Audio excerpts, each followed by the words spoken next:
పరిష్కార మార్గం.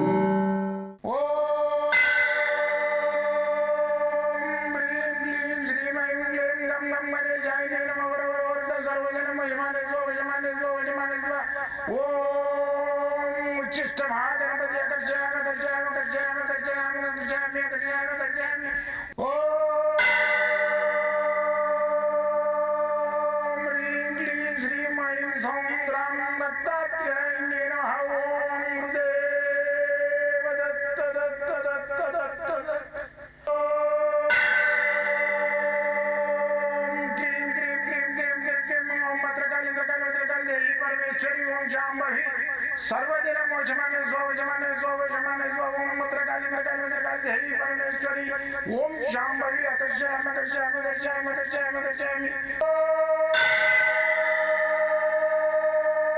चट चट चट चट चट ज्वाल ज्वाल ज्वाल नरसिंहाय लक्ष्मी नरसिंहाय अकर्षयामि अकर्षयामि अकर्षयामि ओम चट चट चट चट चट चट चट ओम चट चट चट चट चट ओम चट चट चट चट ज्वाल ज्वाल ज्वाल ज्वाल नरसिंहाय लक्ष्मी नरसिंहाय अकर्षयामि अकर्षयामि अकर्षयामि अकर्षयामि अकर्षयामि अकर्षयामि राजाधिराज योगिराज परब्रह्म सद्गुरु सच्चिदानंद साईनाथ महाराज ओम गुरुदेव दत्त दत्त दत्त दत्त दत्त ओम मातृदेवो भव ओम पितृदेवो भव ओम आचार्य देवो भव ओम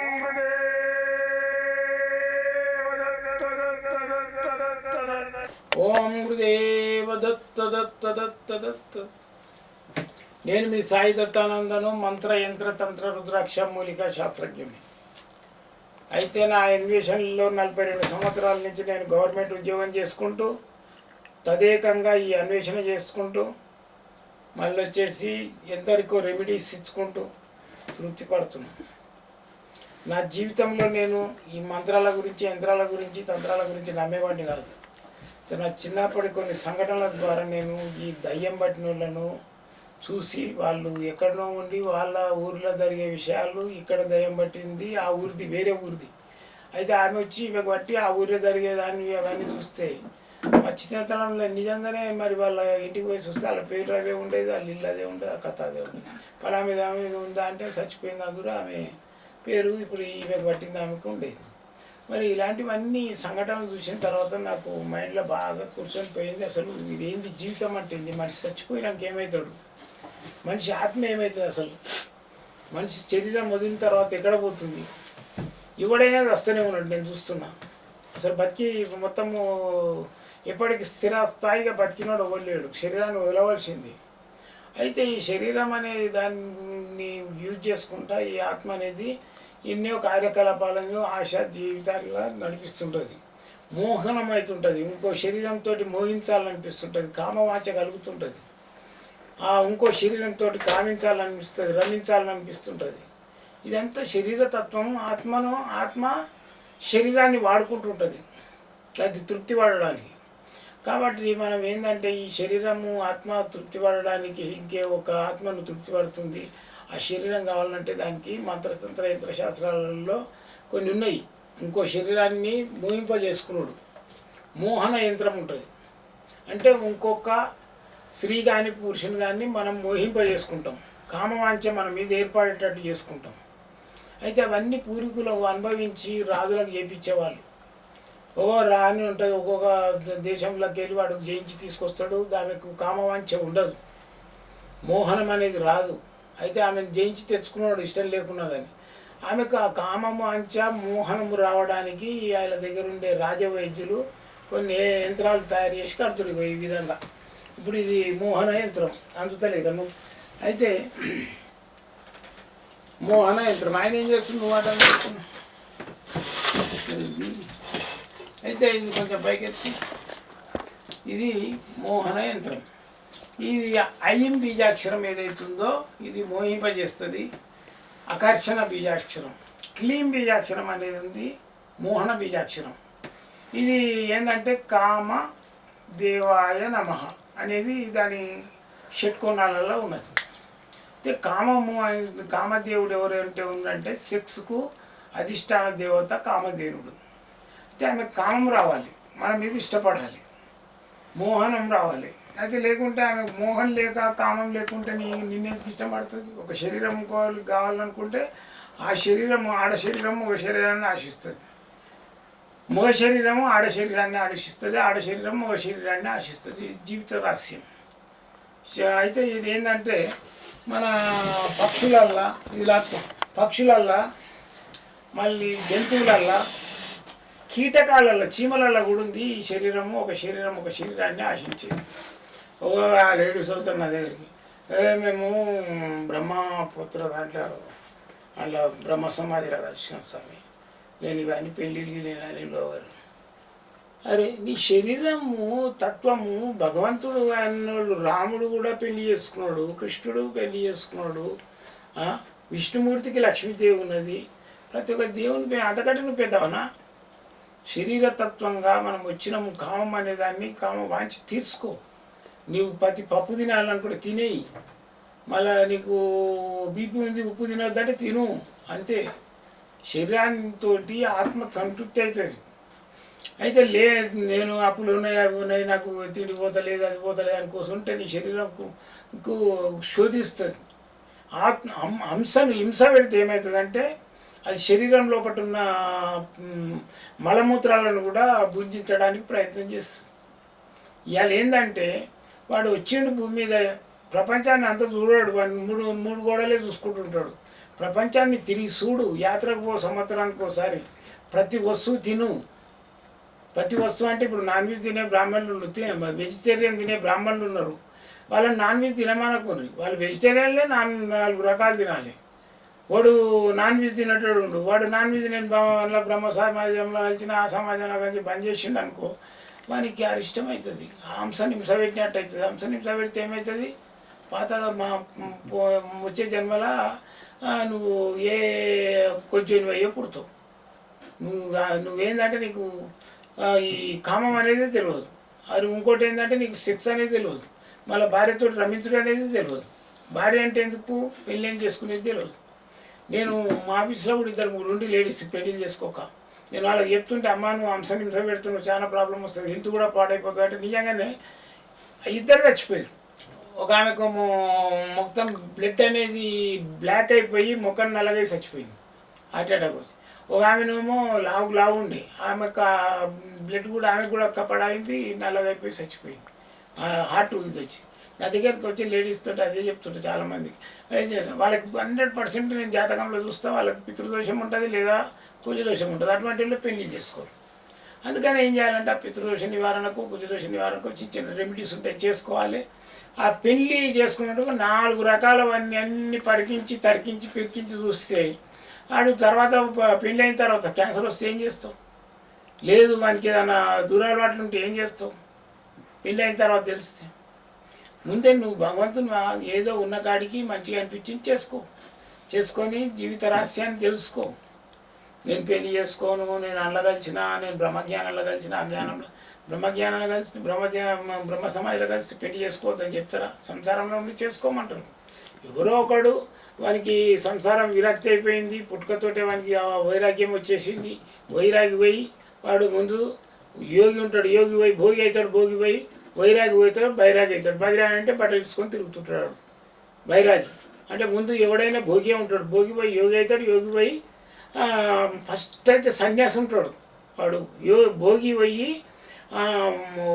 వైరాగి పోయి సన్యాసిస్తాడు. సన్యాసించాడంటే అన్ని వదిలేస్తాడు. దాని పేరే సన్యాసము అంటే వదలడం. సన్యాసిస్తాడు, బైరాగి అవుతాడు. బైరాగి అయిపోయినాక అప్పుడు ఏ బట్టలు అవసరం లేదు, ఇది అవసరం లేని అది అవుతాడు. అది వేరు, అది ఎక్కువ పురుషులకే జరుగుతుంది, లేడీస్కు తక్కువ. లేడీస్లో ఈ బైరాగులు కూడా తక్కువ ఉంటారు, ఈ దిగంబర్ బైరాగులు ఉండరు. అందుకని చెప్పేసి చాలా వరకు ఇది పెళ్లి చేసుకోకుండా ఉండడం లేడీస్నే చూస్తున్నాను నేను. అది తప్పు. జీవితంలో మా చెల్లె కాల్చుకొని చచ్చిపోయింది, లవ్ మ్యారేజ్ చేసుకొని నేను ఆ సన్నివేశం చూసిన తర్వాత నా మైండ్ వెళ్ళిపోయింది. తప్పు అది. ఆమె కర్మాది ఉన్నది పోయింది, నువ్వు పెళ్లి చేసుకో. జీవితంలో ఏది అనుభవించాలో అనుభవించు. లేదు మా ఇంటి పరిస్థితి బాగాలేదు అందుకే చేసుకోవాలంటే, పరిస్థితి బాగలేకుంటే పరిస్థితి బాగాలేనునే చేసుకో.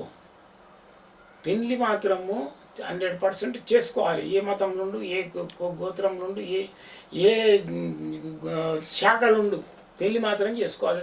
నా యొక్క ముఖ్య సందేశము, ముఖ్య గైడెన్స్ కూడా అట్లా ఉండకూడదు.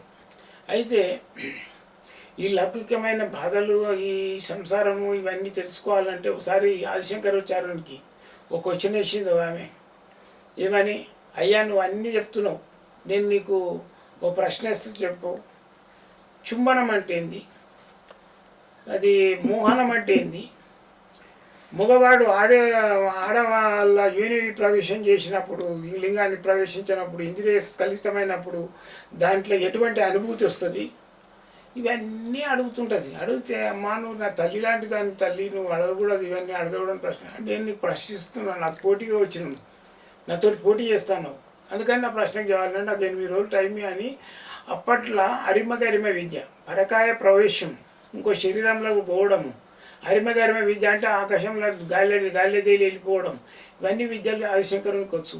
ఆయన ఏం చేసిండు, పరకాయ ప్రవేశం రాజులోపటి చనిపోయిన బాడీలోకి పోయేసి ఆయన లేచి ఆమె భార్యకి చెప్తాడు, నాకు పూర్వజన్మ సుకృతాలని మర్చిపోయిన రమించడము, సెక్స్ చేయడము, ఇవన్నీ ఏంటివేంటివో చేస్తారు అవన్నీ చెప్పంటే ఆమె తెలుసుకుంటుంది. యాక్చువల్లీ నాకు బాడీ లోపల ఏదో వచ్చిందని అన్నీ నేర్పుతుంది ఆయనకు. ఈ చుంబనం అంటే ఇట్లా, రమ్యం అంటే ఇట్లా, ఒక మొగోడు ఆడిదాంతో సంభోగించడం అంటే ఇట్లా అన్నీ నేర్పిస్తే అప్పుడు వచ్చి ఆమెకు సమాధానం ఇస్తాడు. అమ్మ ఈ విధంగా ఉంటుంది, ఇది కామక్రీడి అంటారు, కామక్రేలి. మీరు అడిగింది ఏదైతే ప్రశ్న ఉందో దానికి ఒకటే జవాబు ఇస్తున్నా, కామకేలి. కేలి అంటే అది ఒక ఆట. ఈ కామక్రీడలలో ఏంటంటే ఎన్నో రకాల ఉంటాయి తల్లి, ఇవి మానవులకు అవసరమైనవి.